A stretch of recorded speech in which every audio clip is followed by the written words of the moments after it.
Halo teman-teman, saya Deli Sukardani dari 1243. Di sini saya akan membawakan materi Orde Baru untuk tugas sejarah Indonesia di kelas 12 semester 2. Oke, jadi kalau dengar Orde Baru tuh pasti kalian ingat satu tokoh ya nggak sih? Iya dong, pasti pikiran kita sama, yaitu Pak Harto. Lanjut ke peta konsep. Di sini aku akan jelasin lahirnya Orde Baru nyampe berakhirnya pemerintahan Orde Baru sesuai dengan peta konsep yang di sini. Oke, langsung aja ke masa transisi. Masa transisi menuju Orde Baru itu nggak semudah itu ya, jadi banyak faktor dan banyak kejadian-kejadian. Yang pertama ada aksi Tritura di tahun 1960-an. Jadi di tahun 1960-an Indonesia tuh mengalami gejolak yang salah satunya dikarenakan Presiden Soekarno memposisikan Indonesia berlawanan dengan negara-negara barat. Sikap anti neokolonialisme dan neoimperialisme menyebabkan Indonesia kehilangan dukungan politik maupun ekonomi dari luar negeri. Nah, sehingga kemudian Indonesia tuh mengalami krisis ekonomi yang berdampak pada harga yang membumbung tinggi. Misal harga pangan gitu-gitu ya. Jadi di masa itu tuh harga-harganya naik secara drastis gitu ya. Terus puncaknya krisis itu terjadi pada 1965 ya. Kalian tahu di tahun ini ada peristiwa yang em, kejam ya, G30 SPKI dan ada hubungannya dengan PKI. Nah, bisa dikatakan kalau PKI itu dekat dengan Soekarno dan dituduh buat bertanggung jawab atas terbunuhnya 6 jenderal dan 1 perwira. Situasi politik Indonesia pun makin kacau karena muncul sentimen anti PKI dan anti Soekarno. Kemudian pada 1966, rakyat dan mahasiswa menggelar demonstrasi guna memprotes Soekarno yang tidak banyak berbuat saat itu. Oke, lanjut ke isi Tritura. Jadi isi Tritura itu ada 3 dan itu dikeluarkan dari Kesatuan Aksi Mahasiswa Indonesia atau kami, Kesatuan Aksi Pemuda Pelajar Indonesia atau KAPI, dan organisasi lainnya seperti KABI, KASI, KAWI, KAGI yang tergabung dalam Front Pancasila melakukan unjuk rasa. Jadi mereka melakukan unjuk rasa buat ngeluarin isi Tritura, yaitu pembubaran Partai Komunis Indonesia atau PKI yang sebelumnya telah berkhianat ya dengan Pancasila, kemudian pembersihan Kabinet Dwikora dari unsur-unsur yang terlibat dari G30S, dan penurunan harga. Nah, dampak dari Tritura itu pada 11 Maret 1966, mahasiswa kembali melakukan unjuk rasa secara besar-besaran di depan Istana Negara. Bahkan unjuk rasa ini mendapatkan dukungan dari Angkatan Darat yang ikut bersama mahasiswa mengepung Istana Kepresidenan. Letnan Jenderal Soeharto kemudian meminta Presiden Soekarno memberikan surat perintah untuk mengatasi konflik.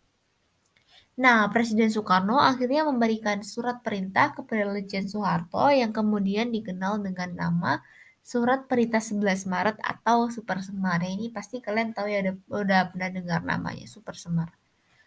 Nah, Super Semar itu singkatan dari Surat Perintah 11 Maret 1966. Super Semar terjadi karena gejolak di dalam negeri usai peristiwa G30 SPKI pada tanggal 1 Oktober 1965. Jadi efeknya itu benar-benar gede ya, sampai ada transisi Orde Lama ke Orde Baru gitu. Oke, latar belakangnya adalah sebagai berikut. Hal ini kemudian memicu amarah para pemuda anti komunis yang selanjutnya membentuk Kesatuan Aksi Mahasiswa Indonesia pada Oktober 1965. Ini yang kayak sebelumnya ya. Terus ada juga organisasi-organisasi lain kayak KAPI, KABI, KASI, KAWI yang semuanya tuh tergabung di Front Pancasila. Nah, kemudian mereka menyuarakan protes kepada Soekarno yang dianggap tidak mengusut G30S dan buruknya perekonomian di masa pemerintahannya. Aksi unjuk rasa semakin kencang saat inflasi pada awal 1966 telah mencapai 600% lebih dan Soekarno masih bergeming. Nah, melihat situasi saat itu, Menteri Panglima Angkatan Darat Letnan Jenderal Soeharto menitip pesan kepada 3 jenderal. Nah, 3 jenderal itu ada Brigjen Amir Mahmud, Brigjen M. Yusuf, dan Mejen Basuki Rahmat yang hendak menemui Soekarno. Kemudian Soeharto meminta Presiden Soekarno memberikan surat perintah untuk mengatasi keadaan apabila diberi kepercayaan. Setelah pesan tersebut sampai, Soekarno langsung menandatangani surat perintah untuk mengatasi konflik pada 11 Maret 1966 pada sore hari. Nah, kemudian surat perintah 11 Maret itu tujuannya itu buat ngatasin situasi saat itu yang makin memanas ya.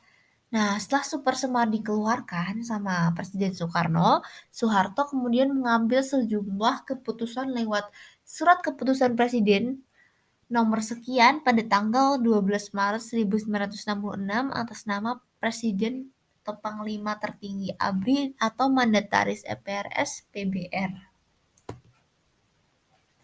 Nah, isi keputusan dari yang di sebelumnya telah disebutkan itu ada pembubaran PKI berserta ormasnya yang menyatakan sebagai partai terlarang. Kemudian ada penangkapan 15 menteri yang terlibat ataupun mendukung G30S. Dan yang terakhir yaitu pemurnian PMPRS dan lembaga negara lainnya dari unsur PKI dan menempatkan peran lembaga itu sesuai dengan Undang-Undang Dasar 1945. Sedangkan isi dari Super Semar adalah sebagai berikut, yaitu mengambil segala tindakan yang dianggap perlu untuk terjaminnya keamanan dan ketenangan serta kestabilan jalannya pemerintahan dan jalannya revolusi. Terus yang kedua itu ada mengadakan koordinasi pelaksanaan pemerintah dengan panglima-panglima angkatan lain dengan sebaik-baiknya. Yang ketiga yaitu supaya melaporkan segala sesuatu yang bersangkut paut dalam tugas dan tanggung jawabnya seperti tersebut di atas. Nah, setelah adanya peristiwa Super Semar pasti menimbulkan dampak ya, dan dampak itu sangat besar. Sampai-sampai kedudukan Soekarno sebagai Presiden RI itu kian tergerus, kemudian Soeharto kian menguat. Kemudian satu Soekarno juga yang menjabat sebagai Presiden seumur hidup waktu itu dicabut oleh MPRS pada 7 Maret 1967. Kemudian Soeharto juga membubarkan PKI dan menangkap para menteri yang diduga terlibat dalam G30S. Kemudian Soekarno juga lengser dari kursi kepresidenan dan Soeharto menjadi presiden pada tanggal 27 Maret 1968. Kemudian Super Semar menjadi tonggak lahirnya Orde Baru yang bertahan hingga 1998. Dan kemudian hubungan luar negeri antara Indonesia dan Amerika Serikat serta Malaysia menguat dan Indonesia kembali bergabung dengan PBB. Perkembangan kehidupan politik pada masa Orde Baru itu ada 5, yaitu pelaksanaan pemilu 1971, penyederhanaan partai politik, difungsi ABRI, indoktrinasi Pancasila melalui pedoman penghayatan dan pengawalan Pancasila, dan program normalisasi kehidupan kampus atau NKK atau Badan Koordinasi Kemahasiswaan.